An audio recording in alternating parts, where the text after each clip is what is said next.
Resident Evil Roleplay. The date is September 9th, 2010. It's a fair autumn morning in Chicago. The skies over Camp Clancy are a little cloudy, but nothing that evokes gloom. Rain is expected in the coming days. The camp is its usual bustle of activity. BSAA soldiers run laps around the field as part of their morning drills. Administration keeps the offices of the central mansion running as paperwork is shuffled and telecommunications are sent to and from. But beneath this bustling camp lies the familiar underground laboratory. What was once the bioweapons facility of the Feliciano crime family is now the R&D wing of Camp Clancy. There, Enyo stands in the chemical lab, where Quint and a few subordinate engineers are running routine maintenance on her newly acquired body. Enyo, what does this robotic form obtained from Madigan's lab now look like? I understand you've been making some modifications since last we saw her. Yes. Got quite a few. Enyo. When she was last seen, she was pretty much just a bare skeleton. Now, her At least the one that was found in the lab. Yeah. Now, her head, neck, and torso is covered in an abnormally perfect-looking skin made of silicon. Very pale, almost deathly. She has fake synthetic hair, white hair, tied into a tight bun with strands that shape the sides of her face. Her eyes don't look like regular eyeballs. The only thing that can be seen are blue LEDs connected to the skeletal structure within an empty socket. And her limbs, sort of reminiscent to Enyo's old design, are cybernetic. The arms and legs are very bulky, mechanical, engineered for the purpose of frontlines combat and stability rather than stealth.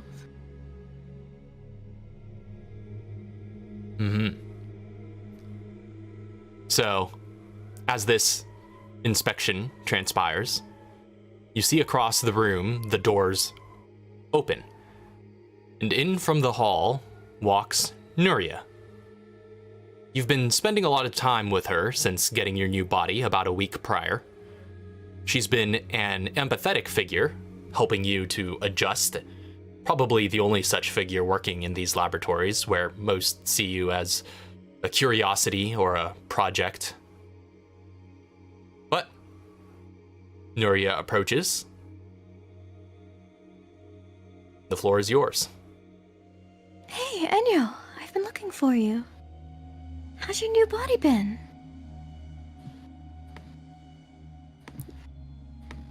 Strange. I am still getting accustomed to functioning with a physical body again. But it feels good, right? To be back in a physical body? I don't know. What does feeling good feel like?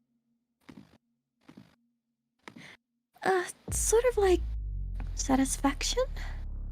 It's a positive feeling. I can try explain it better later if you'd like.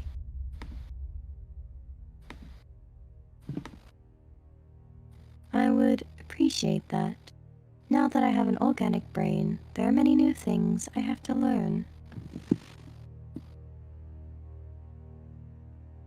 Right. I almost forgot about that. It's very strange to think about. I can only imagine how it must feel for you.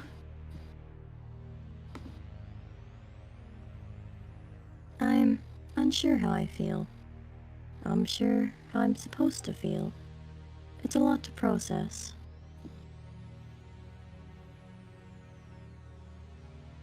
I'm sure it is, but I know you'll get there. You're a very intelligent individual. Oh, right. I wanted to meet you here for a reason. Well, you might have heard that I'm retiring from the field.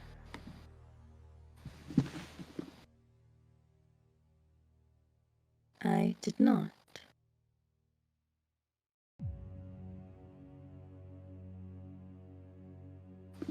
Yeah, I've sort of realized lately that while I love traveling with the group, the amount of physical and mental toll of it all, especially the tower with Walker, has been impacting me a lot more than I thought. It might not be a permanent decision, but for now I've decided that it would be a lot healthier for me overall to help you guys from the labs and provide you guys with whatever resources you may need.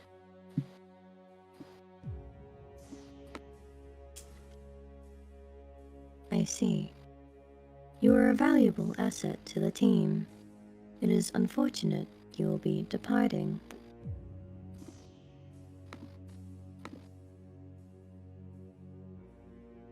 I suppose so. That's not the only reason I wanted to talk to you, though.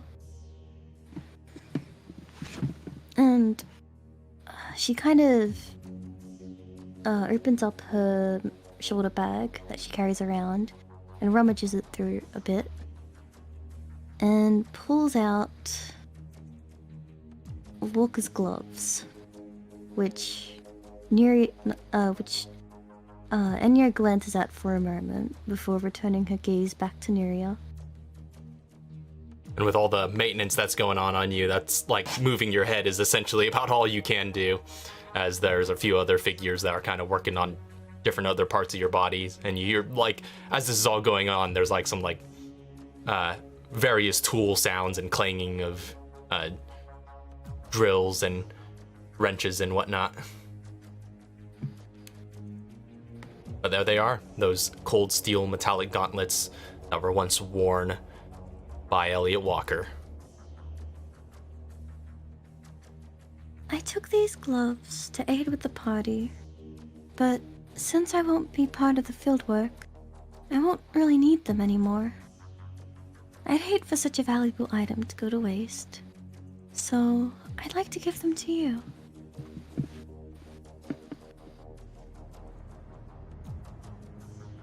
I do not want them. I do not need Walker's help. I am myself.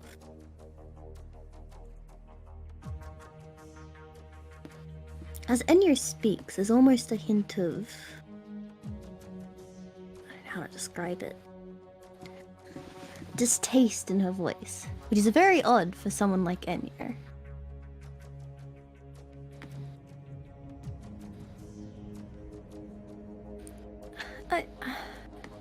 Enyo.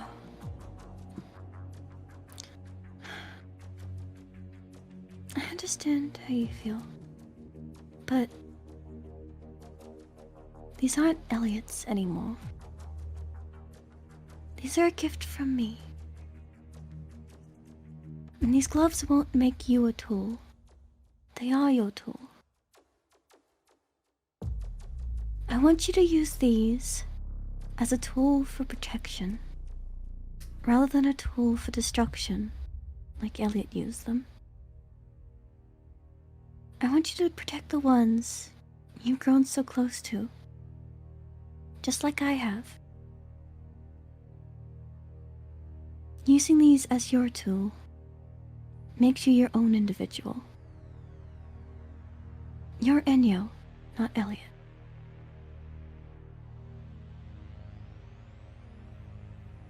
Enyo stays silent for a moment.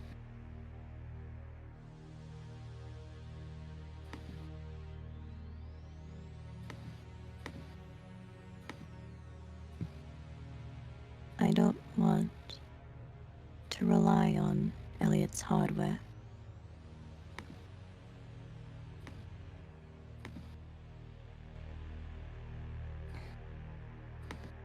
I don't want you to think of this as relying on his eyewear.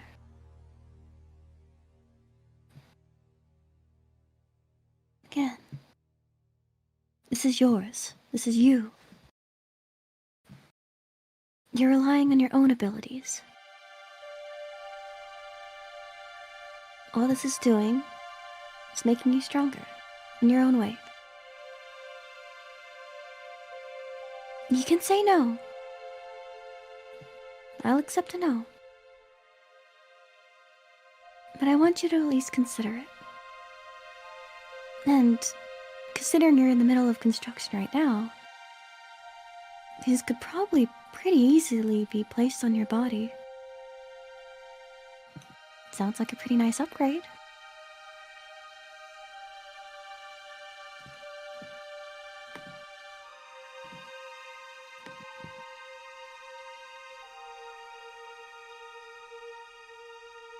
I will try it out. But if I do not like it, I'll get them removed, and you can have them back. It's not a yes, but I will try it. That's all I wanted to hear. Quint.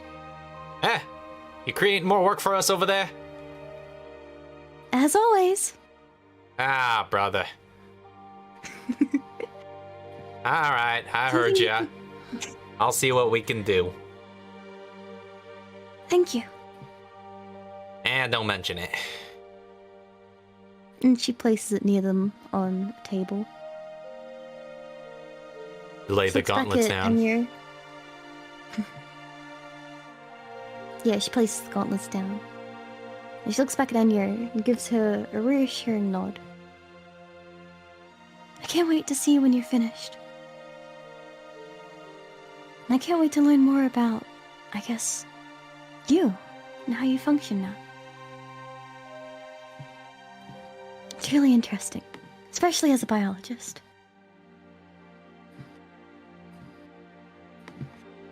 But I'll leave you to it now. I don't want to distract these guys from what they're doing.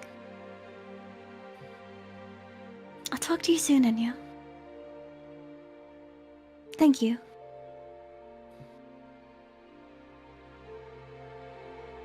And Nuria leaves.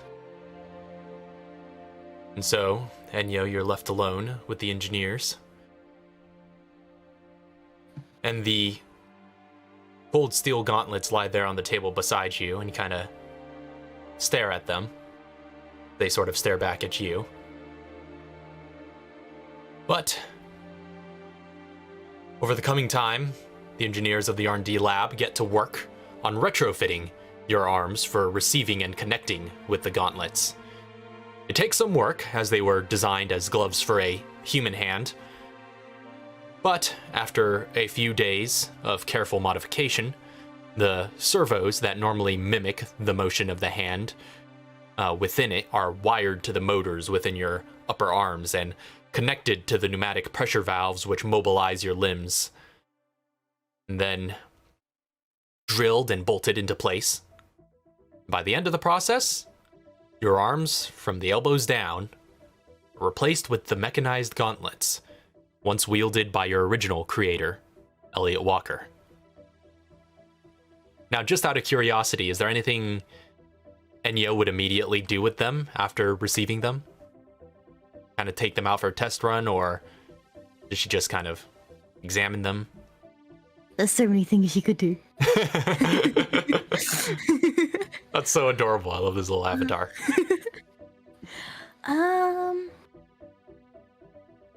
What would be the first thing she'd do? She'd probably punch some stuff. All right. Kind of like out of, I want to test it, and also out of, Elliot.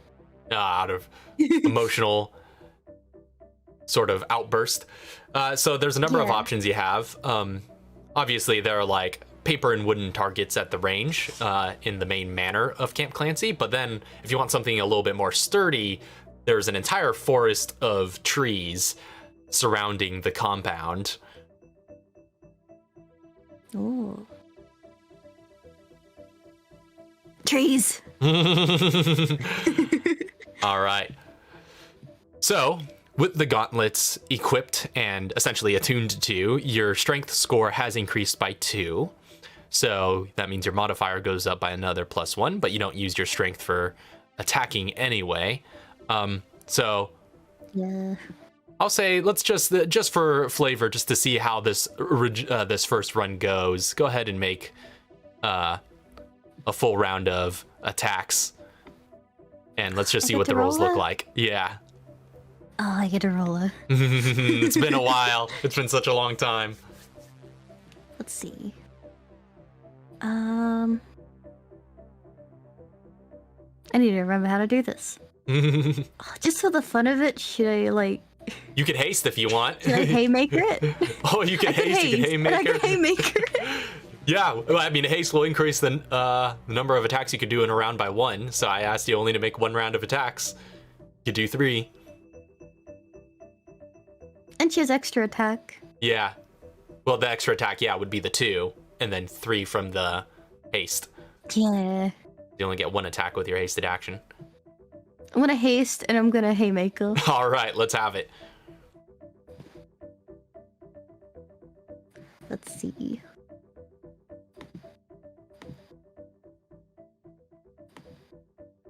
Okay.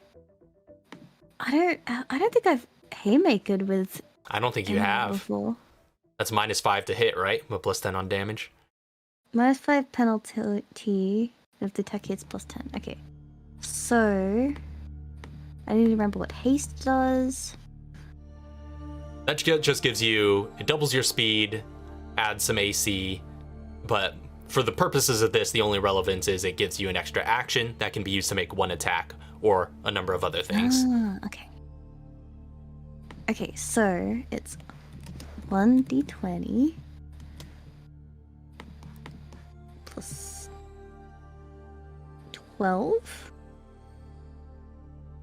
Dang. If I'm right. Yeah, because it's I think your, that's- yeah, if it's your mobility plus your proficiency. and then High minus levels. 5. So that's 7. I almost put 17. That's 7.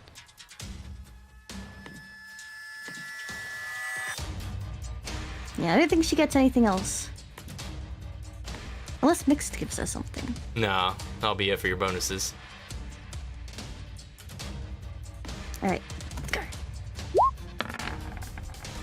18. Oh, 25 in total for the first attack. Go ahead and roll all the attacks out right now. All 3. So that's number 1. So the next one is just regular 12, because I think you can only haymaker once. No, you can do it as many times as you want. Oh, nice. Just as long as you're willing to take the penalty. 20? 20? Oh, No! Oh, I just missed the 20. That would have been a solid count up, but still, 25, 26, and 25 again. Those are some insane rolls. No need to roll for damage. I just wanted to see how well you were hitting. And seeing as it's a haymaker, you know, you're getting additional damage on this. You run into the woods and at hasted speed, dart between a couple of different solid oak trees and just blast them with your mechanized fists, sending huge shards of wood flying out from them. And with the amount of damage that would rightfully do, you could basically topple one tree if you so choose out in the middle of these woods. She's gonna destroy it. All right. So with that one last strike, right to the base of that tree where you'd planted some previous strikes, splinters outwards, and the entire thing. You hear a bunch of birds flying out of the canopy above. You look at your fists, clenching it. The gears kind of warm with use. Those glowing sort of chemical vials that are embedded into the side. Feels good. Feels powerful. You take that as you will. And do you think she would stay at this for a little while longer? Or Yes. just... Okay. So you She's spend pretty much gonna go until she exhausts herself. Okay. So you exhaust your servos and motors for a good few hours out in these woods by yourself. And by the time you return for a recharge to the main part of the camp, you feel a bit of catharsis from the day's tests. It feels much needed in a way, given the item you have just acquired. It's been a long time. So, Enyo, you remember the way these hands were once used against the only family you've ever known. You remember the pain and suffering they caused. But as they hang from your arms and obey your thoughts, you find something your code can hardly account for. A feeling that your organic friends might describe as hope. Hope that these tools can be redeemed for a better purpose. That even that which was once used for evil can be made new. And that will be where we end this prologue. Enyo will return in Resident Roleplay Prometheus.